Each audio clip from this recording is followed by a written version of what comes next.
বন্ধুরা সবাই কেমন আছেন? আশা করছি সবাই অনেক অনেক ভালো আছেন। তো বন্ধুগণ, আজকের ভিডিও থেকে আপনারা জানতে পারবেন ফেসবুকের অটোমেটিক্যালি ভিডিও প্লে হয়ে যায়, এটা কিভাবে অফ করতে হয়। আমি আবার বলছি, ফেসবুকের যে কোনো ভিডিও যখন আমাদের সামনে আসে অটোমেটিক্যালি প্লে হয়ে যায়, এটা কিভাবে অফ করবেন যাতে আপনি না চাইলে আর প্লে হবে না। আপনি যখন চাইবেন তখন আপনি প্লে করতে পারবেন, নতুবা প্লে হবে না। এটা আসলে অনেক সময় দেখা যাচ্ছে একটা আমাদের এমবি খরচ হয়ে যায়, অতিরিক্ত এমবি খরচ হয়ে যায়। তো এর জন্য আজকের এই ভিডিওটি। তো এই সিস্টেমটা শিখতে হলে আপনাকে আমার পুরো ভিডিওটি দেখতে হবে। আর ভিডিওটি যদি ভালো লেগে থাকে অবশ্যই একটি লাইক করবেন, কমেন্ট করবেন। আর নতুন বন্ধুদেরকে বলছি, যারা আপনারা আজকে আমার এই প্রথম ভিডিও দেখতেছেন তারা অবশ্যই আমার এই চ্যানেলটি সাবস্ক্রাইব করে রাখবেন, যাতে পরবর্তীতে আমি নিত্য নতুন ভিডিও নিয়ে আসবো।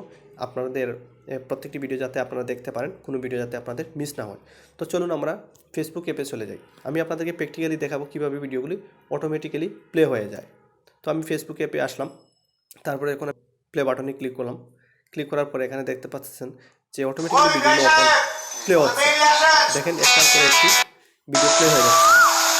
তো এটা আমরা কীভাবে অফ করতে পারবো, এটা আমরা কীভাবে অফ করব, আজকে আমি আপনাদেরকে সেই সিস্টেমটাই দেখাবো। এটা কীভাবে অফ করবো যাতে আপনি না চাইলে আর ভিডিওটি প্লে হবে না।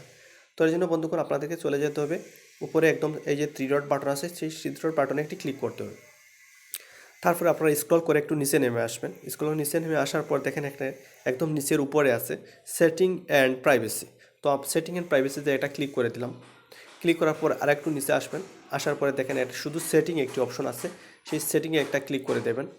সেটিংয়ে এটা ক্লিক করার পর কিছুক্ষণ হয়তো লোডিং নিতে পারে। হ্যাঁ, দেখেন পরবর্তী যে পেজটা আসলো সেই পেজের একদম নিচে চলে যাবেন। এখান থেকে আপনাকে খুঁজে বের করতে হবে,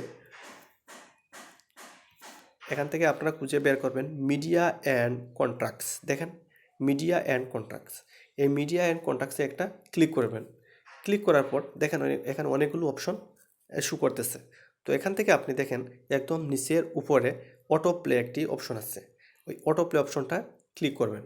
ক্লিক করার পর এখন দেখেন এখানে 3টি অপশন আছে, যে বলতেছে যে on mobile data and wifi connect. অর্থাৎ এই অপশনে যদি টিকমার্ক আছে, এই অপশনে টিকমার্ক আছে মানে আপনি যদি আপনার ফোনটাকে মোবাইল ডাটা দিয়ে ইউজ করেন তাহলেও অটো প্লে হবে, ওয়াইফাই দিয়ে ইউজ করলেও অটো প্লে হবে। ঠিক আবার নিচেরটা wifi only, wifi connection only. অর্থাৎ এখানে যদি টিক দিয়ে রাখেন তাহলে ওয়াইফাই যখন ইউজ করবেন শুধুমাত্র তখনই আপনার ভিডিওটি অটো প্লে হবে। আর একদম নিচে দেখেন আছে নেভার অটো প্লে ভিডিও। অর্থাৎ এই অপশনটা যদি আপনি ক্লিক দিয়ে দেন তাহলে আপনার কোনো ভিডিও আপনার অনুমতি ছাড়া আর অটো প্লে হতে পারবে না। অর্থাৎ আপনার সিমের এমবিগুলো অযথার খরচ হবে না। তো আমি এখন আপনাদেরকে প্র্যাকটিক্যালি দেখাবো। আমি নেভার অটো প্লেতে একটা টিক মার্ক দিয়ে রাখলাম। এবার আমি ভিডিও প্লে বাটনে যাব। প্লে বাটনে গিয়ে আমি আপনাদেরকে দেখাবো অটো প্লে হয় কি না। এখন আমি নতুন করে ফেসবুকে যখন ঢুকবো, ঢোকার পরে দেখেন আমি একদম উপরে প্লে বাটনে একটা ক্লিক দিলাম।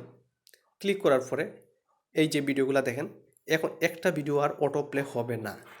এখন যদি আপনি চান যে আপনার পছন্দের যে কোনো ভিডিও প্লে করতে, তাহলে আপনি পারবেন এবং সেটা প্লে হবে। তো আমি যদি এখন এই ভিডিওটা প্লে করতে চাই, প্লে বাটনে ক্লিক দিলাম, এটা প্লে হয়ে যাবে, নতুবা প্লে হবে না।